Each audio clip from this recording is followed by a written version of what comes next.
Hello and welcome to 360 Sports on Atrocity TV. I am Ibrahim Yusuf. Well, today's show promises to be as bumper as ever. We're going to be talking about the Nigeria Professional Football League, looking at the Women's Under-20 World Cup as well, and of course, looking at the best and from the transfer window in Europe, because lots of rumors are actually going on right now, and that is what the focus is on at the moment. Well, in the studio right now, I have Olawale Peters to discuss all these issues with me in the show. Good morning, Brian. It's my pleasure being here with you. It's always a pleasure to have you. I think I should stop introducing you as a guest. Really, I really should stop doing that. Yeah, thank you. Maybe for the sake of those that are joining or watching us for the first time. For the first time, yes. There's need to do all that. Right. So you're welcome to the show as usual. All right, so we begin with the NPFL. There was a rescheduled match between Kano Pillars and Katsina United. It wasn't really rescheduled, actually. The game started, and then it was crowd trouble. There was crowd trouble, and then it was suspended, and then they were asked to play the remaining 20-something minutes of it. And then it ended in Kano Pillars winning, which is a good thing for Pillars because they're actually in the relegation zone right now. But let's talk about that as well. Kano Pillars, what's wrong with them this season? Okay, I think a lot is wrong with the senior teams of Kano Pillars, because if you look at the other teams, Kano Pillars Sport in general, they are doing very well. They are under 15, they are under 17, their volleyball team, their basketball team, they are doing very well. But when it comes to the senior team, in terms of the Nigerian Professional Football League, they've not been getting it right at all. So there's need for the administration to really look into what is the problem.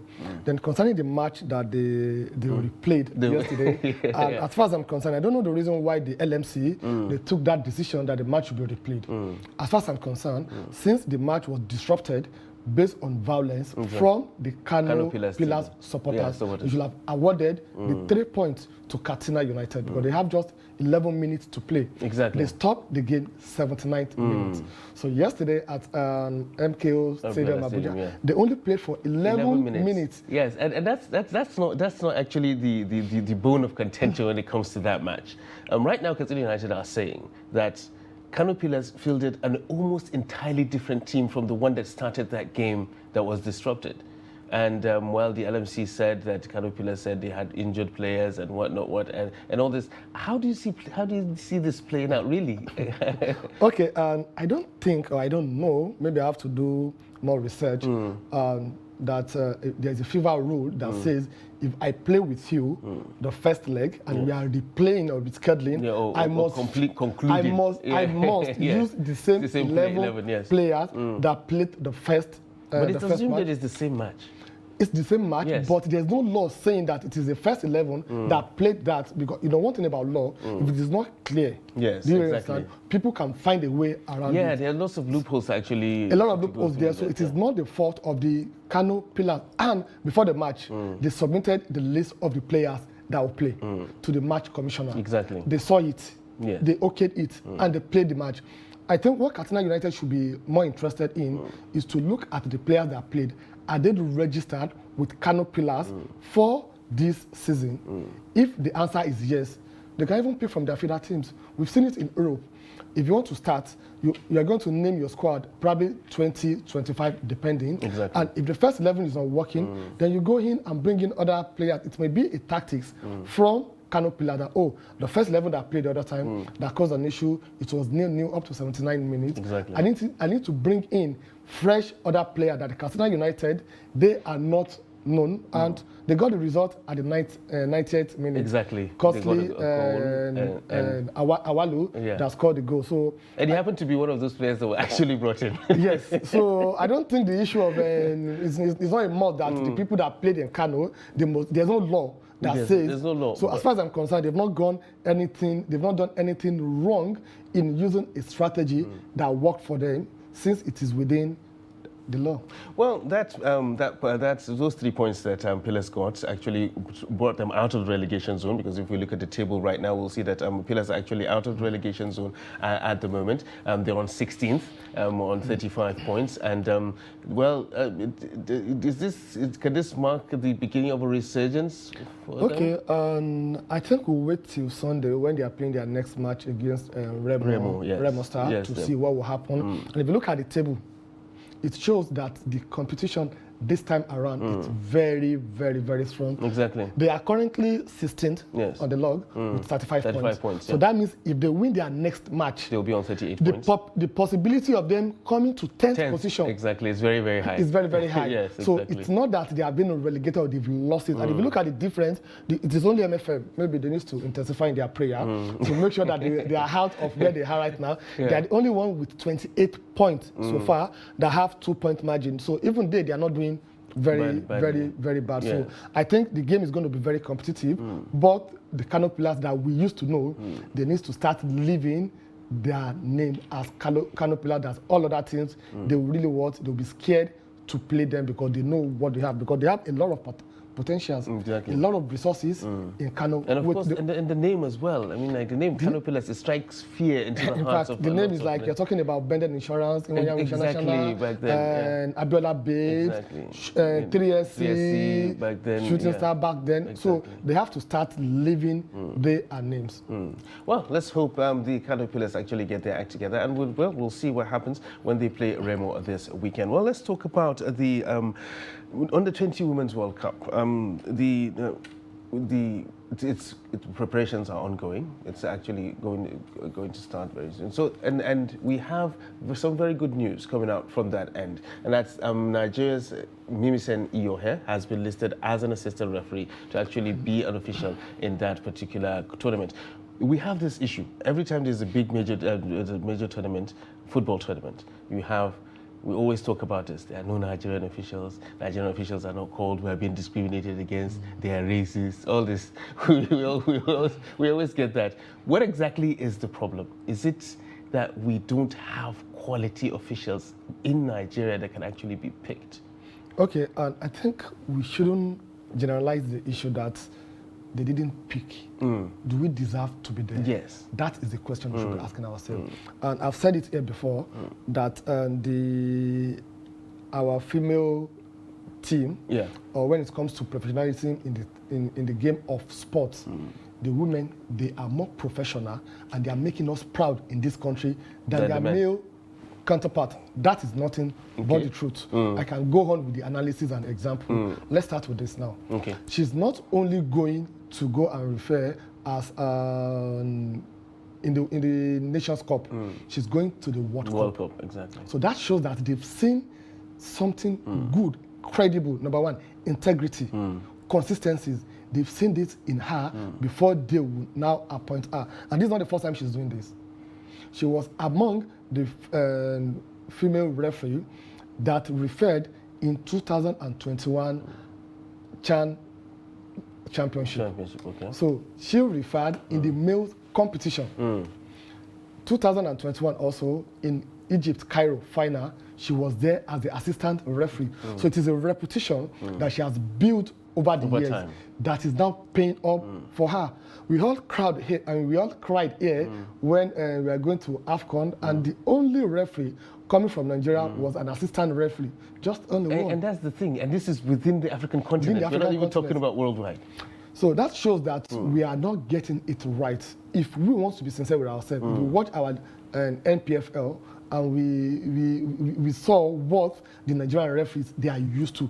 It is now that we are getting some cleansing on the system. Before, any home match is as good as 3 points. 3 points, exactly. In fact, if you need 6 goals or 7 goals, I recall in Bauchi Wiki Tourist, if you need about 6 or 7 goals, be rest assured that 6 or 7 goals, you will get it before they end the match. So we need to end the repetition that we deserve to be there, not because they are not picking us. They have a criteria that they are setting. So, and we are not meeting that. So that criteria, we are not meeting it. So if you are meeting the criteria, we have no issue to say that, and it's seriously not a good thing that the Nigerian Referee Association needs to look into. So what do we need to do? Is it training? Is it what is it, a mentality issue? Okay, number one, we have to build the confidence to let the African countries know that we have integrity and we are honest in the game of football. Okay. You know what happens if you are the referee? You can decide a match. Exactly. That's the truth. Yes, so that honesty needs to be there in you, that no, you know what you are doing. That's number one. In terms of training, we need that also. Capacity building. Yeah. Most of them, they don't have that capacity building. But if you're talking about the physical fitness or what have you, we have that one because you will see the way most of them, they will run. If there's an incident that they want to beat them, they they'll run around the pitch. run around the pitch before the security will come to assist them. So what we need to do now is to build that integrity, the confidence, to let them know that we are really good at what we are doing without being partial. We will do what is expected. You are not expecting. Nobody's expecting them that they should be 100% perfect. Yes. There can be room for error. Exactly. The room for error, 3, 4, 5% percentages. Okay. But in a situation where you're having a marginal error, 40, 50, something that is very glaring, and you look the other way around because of one thing or the other, I think we need to really work on that. If we do that, that's going to take time. If we start, even if we start now, it's actually going to take time. Well, a process normally takes time, but it's something that you achieve at the end of the day. What you need to do now, by the time you have a corporate, just make example, ban the person for life. Not that, okay, for a year or 2 years, or for a few games, yes. No, you withdraw the person's license. You have nothing to do when it comes to the games of sport in the country again. If you do that for 1, 2, 3, 4, 5 referees, other people will sit back. Look at the issue of hooliganism in England, even in Nigeria. Okay. When it comes to supporters attacking players and referees. When we started this season, the Nigeria Professional Football League, the first 10, 15 games, no issue of violence at all. All of a sudden, we started seeing it. And now the LMC, with what they are doing right now, everybody is sitting back. That no, if I do this, they're going to ban me. They're going to take me away from my home stadium. They're going to do this. That is what we are calling example. Set example for people that have defaulted in what they're supposed to do. If you do that one, I think we will get it. But you shouldn't just sit down and say that, oh, you're not taking it in Nigeria. Exactly. If you don't deserve because we're used to that. Every time there's a major tournament, with that's the song we keep singing. They don't pick us, they don't like us, it's because we are Nigerians and all that. But we don't ask ourselves the question, do we truly deserve it? That's the question. And it's not until when we have a major tournament like the World Cup that will be complaining that they didn't take us. We have African Champions League, CAF Confederation, we have the CHAN, yes. we have the AFCON. How many Nigerian referees are selected to participate there? Exactly. If they do not trust you to be there, is it now when they want to play the World Cup that's what they'll take that they'll start taking you? No, it's not possible. You have to start building it, just like what Mimisen has done by building our career, our credibility, our professionalism, that everybody knows that when it comes to the game of football, we're talking about assistant referee. She's one of the best in this country. We need to learn from what she did before that people can start talking. So that we can actually build on that. All right. Well, Mimisen, in your head, they're actually making us proud, being an assistant referee selected to officiate in the Women's World Cup coming up right now. So let's talk about the transfer market. I mean, most leagues have actually rounded up in Europe, so there's no football anymore. But transfer rumors have started. The transfer window hasn't officially opened yet, yes, but lots of rumors flying around there, names being dropped. Some actually have substance. Some, I think, is by agents just trying to get their clients out there. Exactly. So one of such names that have cropped up is Alex Oxley-Chamberlain. So people have started talking about that he's up for sale.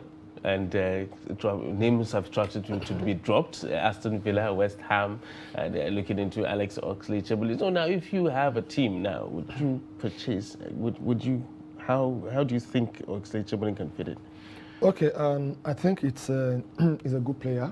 That's the truth. And England has been his base. He started with Southampton in 2010. Yeah.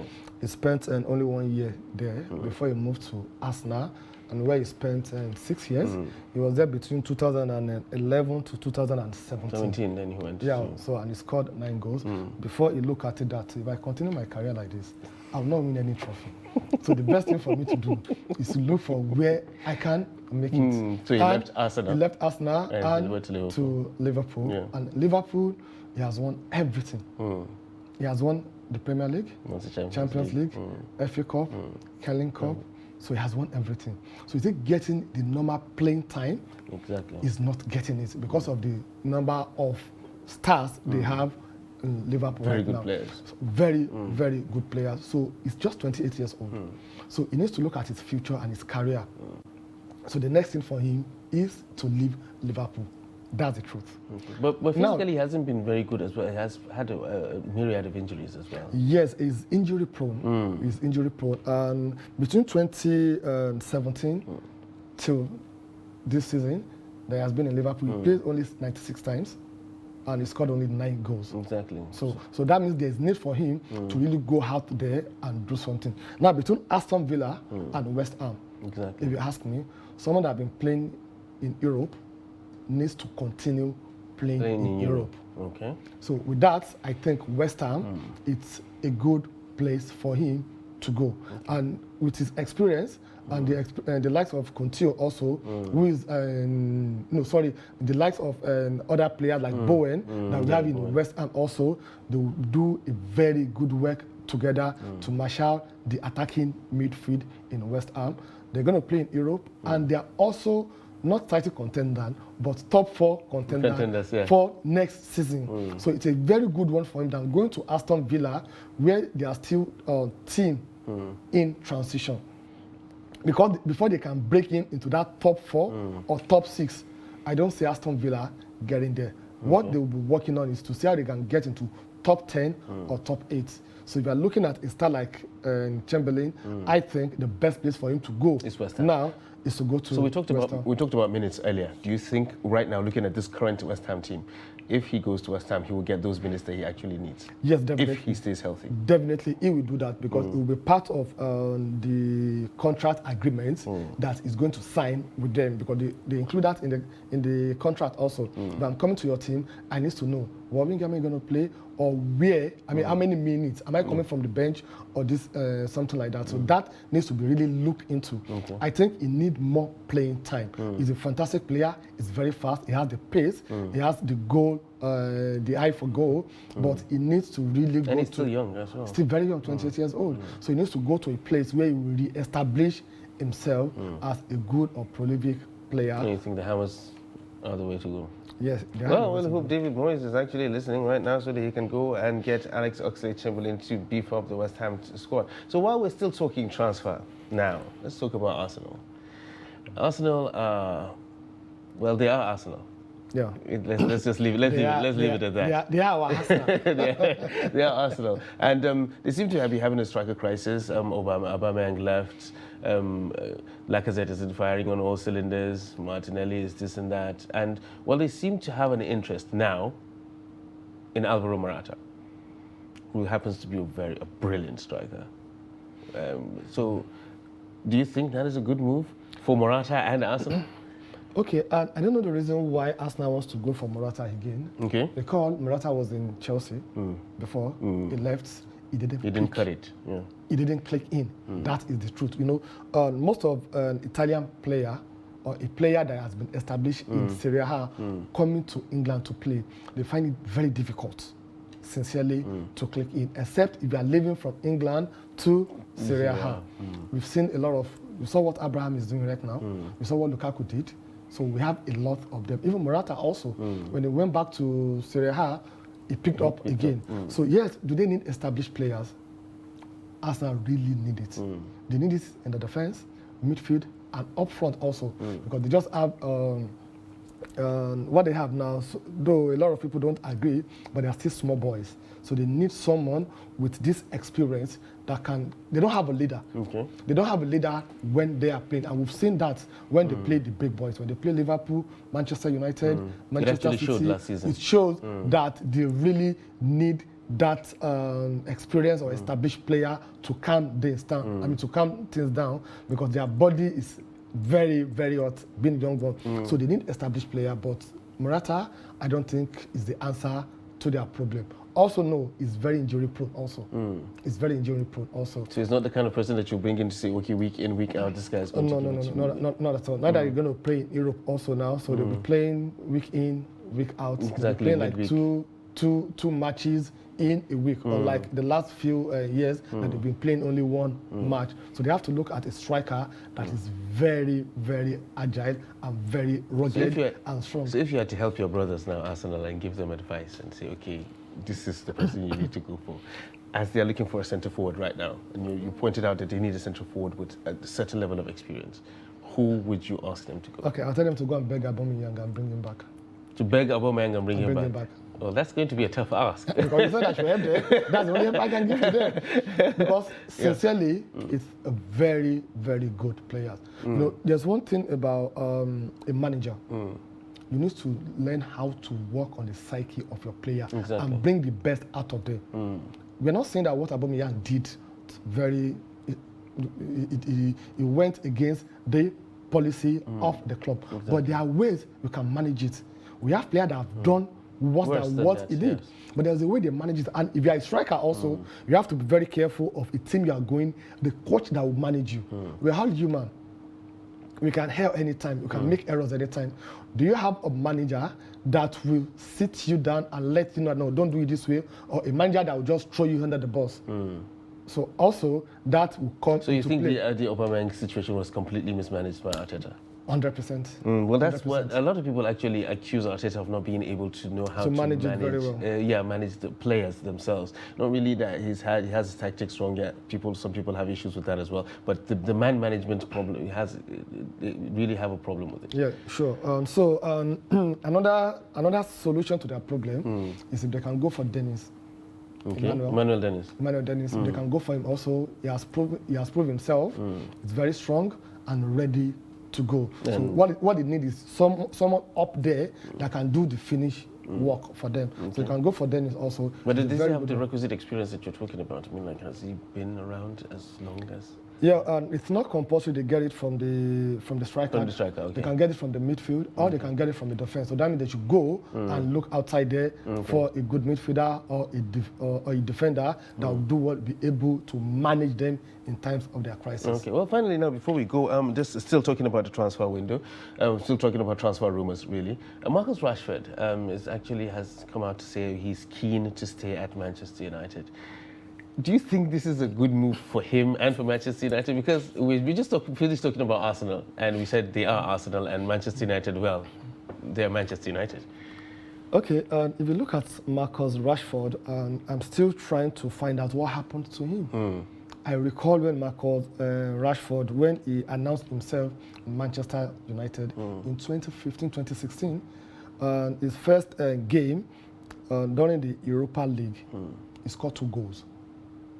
That was when Anthony Martial, he had injury during the warm-up. So he came in and he scored 2 goals. 3 days later, against Arsenal, that was his debut also. He scored 2 goals and made 1 assist. Absolutely brilliant play. A week after, against Manchester City, their noisy neighbors. Yeah, so-called noisy neighbors. So-called noisy neighbor who has now taken over the neighborhood in Manchester City. Yeah. Okay, he scored the only goal. So that shows that he has what it takes to be a good striker. During Alex Ferguson, he has been doing very well. He knows how to manage him, when to play him and when not to play him. But for the past 3-4 seasons, we've not seen the Rashford that we used to know. And this is someone that he has known Manchester United all his life. Before he started playing for Manchester United, he had option of going to Liverpool or Everton. But he decided to stay with Manchester United, courtesy his brother, that convinced him that this is the best club for you to stay because he came from their academy.